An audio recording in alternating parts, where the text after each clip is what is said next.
So, I got a question for you. Do you think even the worst person can change?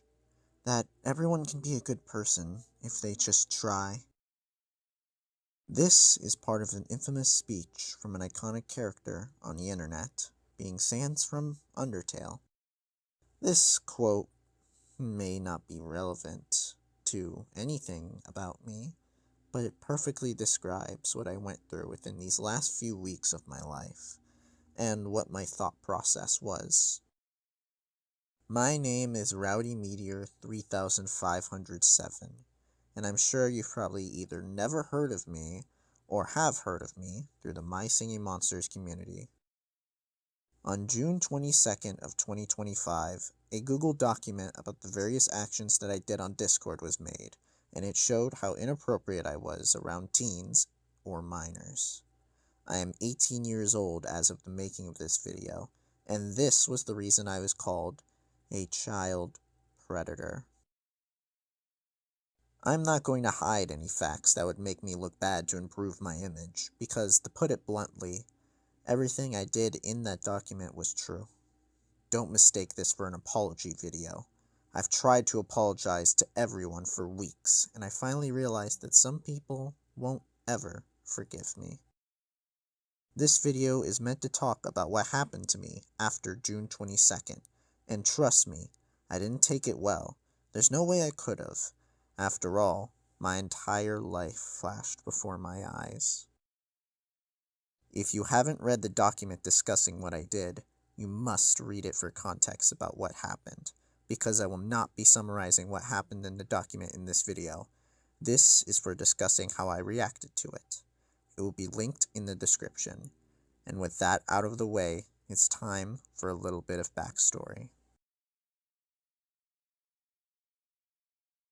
I was a part of many different projects. My Singing Monsters projects, object show projects, personal projects, you name it. I was known very well by my friends at the time, which were two different groups. One group was people I met through a Discord server for the MSM YouTuber Ashby. These guys were people I vented and talked to about personal issues. They helped me get through a lot. The other group was people working on a project, which was an object show I was writing the script for. I wasn't nearly as close to them as the first group, but I still cared for them enough to check up on them if they had any problems. These were my go-to people to talk to all day, every day. I would talk to them every time I went to the store or walked my dog. They were the only thing I looked forward to in life. I never really went out of my way to make actual real-life friends, so these people were the closest thing I had to them. Among these people was someone that I had a now conflicting relationship with. Someone called Scribbly Apricot. Apricot used to be my girlfriend. Someone who I used to sleep on call with. Who I shared secrets with. Who I watched shows with. Someone who I went to if I had any problems. She was my everything, until one day she decided that she wanted to break up with me, but we would remain friends. This was fine for a while, until she got together with someone else a few weeks later, with someone I didn't personally like. This made me super jealous and envious, because I spent the last 10 months of my life being together with her as my first ever girlfriend and my first time ever falling in love, and then she so easily just got together with someone else she barely even knew. I felt like an entire relationship meant nothing in that moment. I don't think this now, but it hurt a lot at the time. That was the first point of no return for me, the first point towards a downward spiral. This was not my best moment. I got super paranoid and pushy, because she drifted further and further away from hanging out with me and the other people in the first friend group. I then fully committed to hanging out with the second group to try and cope with what happened, but that didn't end too well. I was too comfortable, and I began to make inappropriate remarks and said things that these people shouldn't have had to hear. Then, when I woke up on June 22nd, It happened. Apricot and another person that used to be my friend in the first group made a Google document about my inappropriate behavior around minors and about what I did with Apricot while we were together. Like I said, I won't deny that what was shown on the doc was true or not, because it was, and those things I regret. But what happened afterwards was what made me truly live out my worst fear. This was the moment where I actually felt true fear for the first time in my entire life. This moment made my blood run cold and almost made me pass out. I felt like everything I ever did was reduced to nothing. My years of working on projects were just cut off. I was banned from my first friend group server, as well as the Ashfee YouTuber server. I saw that almost all of my servers were disappearing. I thought this day would never come. I tried so hard to ask Apricot if I was too pushy or mean towards her.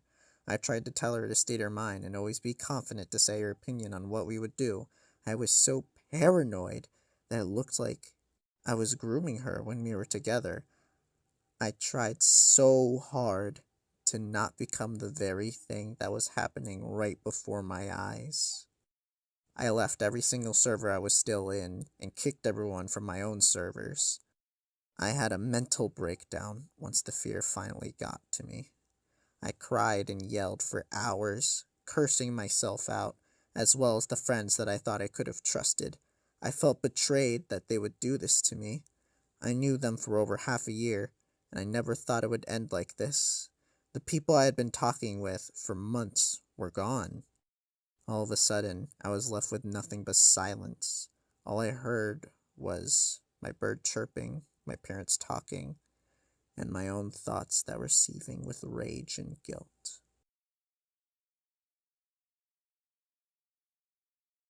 I told my mother what happened, and she was furious, both at me and Apricot. She knew I wasn't the type to actually groom kids, but she was still extremely disappointed in my actions around minors. However, she was mad at Apricot because they've talked before on the phone. My mother specifically said that if anything were to happen because of my age gap between me and her, she would be furious. During this moment, I tried to calm her down and tell her to not worry about Apricot. She asked me why I was defending the person that caused me so much pain. I told her that it was because I don't wish ill will against her, because I would have done the same thing in her situation. My mother didn't get it, but she thought it was beautiful that I didn't wish bad things on her or any of my friends. The next day, when I went to walk my dog, there was nobody to listen to. Nobody to spout random stuff in my ear. It was utter silence. Throughout the next few days, when no one was looking and it was just me in the house, I cried to myself. I cried knowing that my life will never be the same. I cried knowing that everyone I knew, everyone I loved, everyone I ever cherished with my every being, hated me. I cried knowing that they were continuing their life, the life that I shared with them, without me. I cried knowing that I'd be forgotten about like a bad memory, like someone who never even mattered to them. I cried knowing I'll never be able to get back to the way things used to be. At least, that's what I thought at first. I convinced myself that if I just tried hard enough, that they could forgive me. I wanted to improve myself, to change my ways. I was never convinced that I was a child predator. I did so much for everyone. I couldn't sit there and let it all go. I was by people's sides when they were at their lowest. I helped one of my friends get through one of their loved ones dying. I helped multiple people stop thinking about committing suicide. I even helped people get together as a wingman.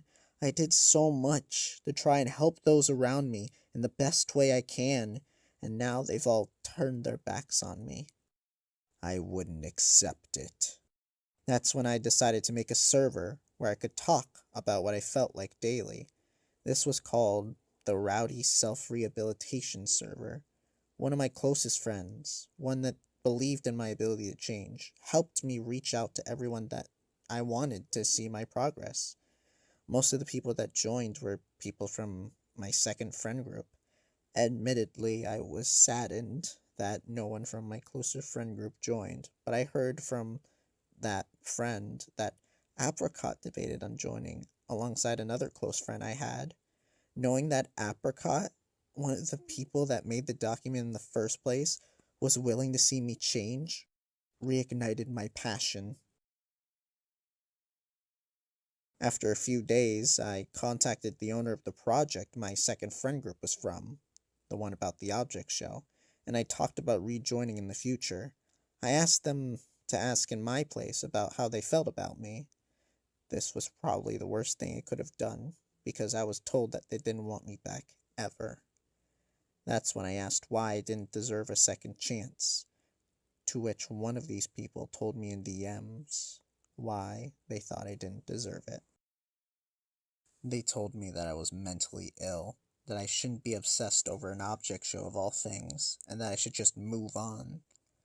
This broke my spirit, my very soul. I finally lost it. I lost everything I ever had, and this person just told me that I'm mentally unstable and should just move on like nothing ever happened. That's when I started crumbling. I told my friends something that I deeply regret. I was about ready to give up on life. I had nothing going on for me in real life. I was out of school. I had no real life friends. I had no job. I truly had nothing to do other than sit in my room with my online friends, my online life.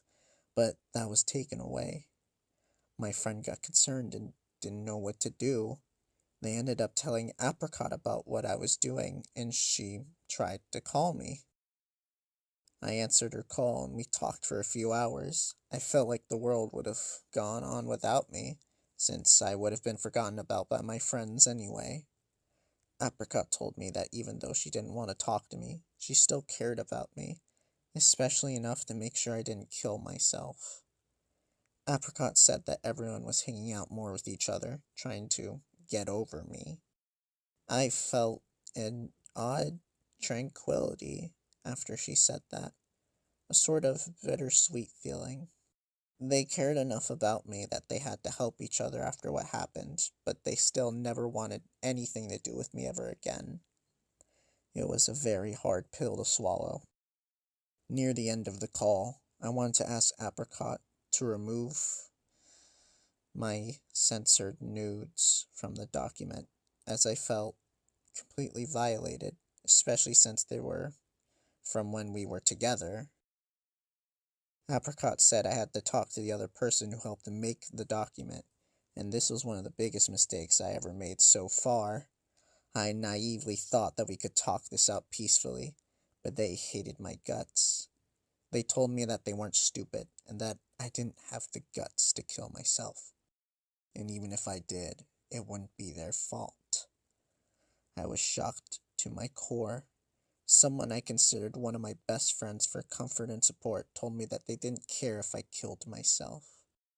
They thought I could never change. I was so taken aback that it motivated me more to try and change myself. I wanted to prove them wrong, prove the world wrong, prove to everyone that I can redeem myself. So I left them on a bitter note, but I was happy, and I actually felt like I had a reason to go on. I wanted to receive everyone's forgiveness, everyone that cared to forgive me. I tried bringing up the topic of being accepted back into the object show I worked on again, but the owner told me that they wanted to wait and see what would happen. I began to do something I would later regret again, as I pushed and pushed for any way I could come back. I even went as far as to say that they could either add me back now or never add me back, ever. This was the final nail in the coffin, as they said I would never be able to come back. And that caused another moment of me breaking, similar to the one I previously mentioned. I felt the need to talk to Apricot before I hurt myself. My one friend, the same person who helped me set up the server, was the only way I could talk to her, so I desperately asked for him to do so, but they were hesitant. They eventually replied that Apricot didn't want to talk to me, but that's when I was truly at the lowest point of my entire life. I sent a 5-minute voice message of me begging desperately for Apricot or that friend to just talk to me, because I felt that I couldn't take this anymore. I was so fearful for my life. I was worried that that one person was right, that I wouldn't be able to change. This was the worst thing I felt ever, even worse than the initial shock of the document. I felt my whole body going numb. I felt my blood going cold. My heart was pounding. I don't know what other way to describe it. I believe that while I was sending that message, I had a panic attack of some kind. Maybe I never did stand a chance. Maybe I never did deserve another chance. Maybe it would have been easier if I just assumed that everyone wanted me dead. If I was this desperate for Apricot or my friend, there's no way anyone would have wanted me back. A genuine thought crossed my mind as this happened. Was I really willing to die for Apricot? For my friends? For the community that I built up for 5 years? For this world of mine that I cared about, even more than myself? My mother then stepped into the room. She asked if I was doing all right, and I just crumbled into pieces right in front of her. She listened to the message and saw it as a cry for help, which is something I should have talked to her about. We talked for hours, having a serious conversation, saying I was not allowed to talk on Discord ever again, or to minors, out of fear that this would happen again. I now had trust issues. I didn't know what to do next. And you want to know the scariest part? After that message was sent, I never got a reply back. Worst case scenario, I could have ended it right then and there, and no one would have known. The last few friends that I thought were still there for me never even attempted to prevent my suicide. This was a reality check. They never cared enough about me to even try my phone number. They just left me. And to be honest, I don't blame them. I probably traumatized every one of my friends after doing that. They might never see me the same ever again. And after all that, I was banned from using my Discord account. Every single server of mine was deleted by my own hand. Every single project I ever had, gone, reduced to nothing. After that, there was one question left. What do I do next? Rowdy was dead the moment it happened. Rowdy's fiery head was put out on June 22nd, and I just refused to accept it for weeks. So now, all I do is just watch videos and replay some video games I used to play. I played through Hollow Knight, being reminded of 2 of my friends that loved that game, which made me cry every time I booted it up. I watched reaction videos to Gravity Falls, which reminded me of when I binged it with Apricot, which also made me cry. But eventually, I cried less and less each day, until I stopped crying completely. All I feel now is regret. I wish I did things differently. I was such an idiot, both for what I did and for thinking I could fix it. Knowing what I did, I could never truly fix it, no matter how hard I tried. But one question still remains in my head, even to this day. Do you think even the worst person can change? Because I do. In a beautiful, naive, stupid, dumb way, I do. Because I still believe that if I truly do want to fix this, I can salvage as much as I can. And despite all that happened to me, I have one last thing to say. Apricot, Iconic Sum, Kikabug, Jenny, Golden Plinkachoo, Pearl, Wildcard, David, Crow, Ashby, Sprout, Glacy, Swirly, Lemmy, Plasma, Archinook, Two Trucks, Jerker, Webster, Stu, Nuclear Milk, Thai Tea, Barina, Goldie, and everyone else who I met along the way. I wanted to thank you. I don't care what you think of me now. You all changed my life, and I'll love you all forever. Don't you forget that. In the distant future, maybe I can make a difference, but for now, live your life without me. I know you can, and I know you have been for weeks, but don't forget about me. This will be my last video. This will be Rowdy's final moments before he finally moves on. Goodbye, everyone. May God bless you all, and may you live your life to the fullest. I'll miss each and every one of you, even if you won't miss me. Goodbye.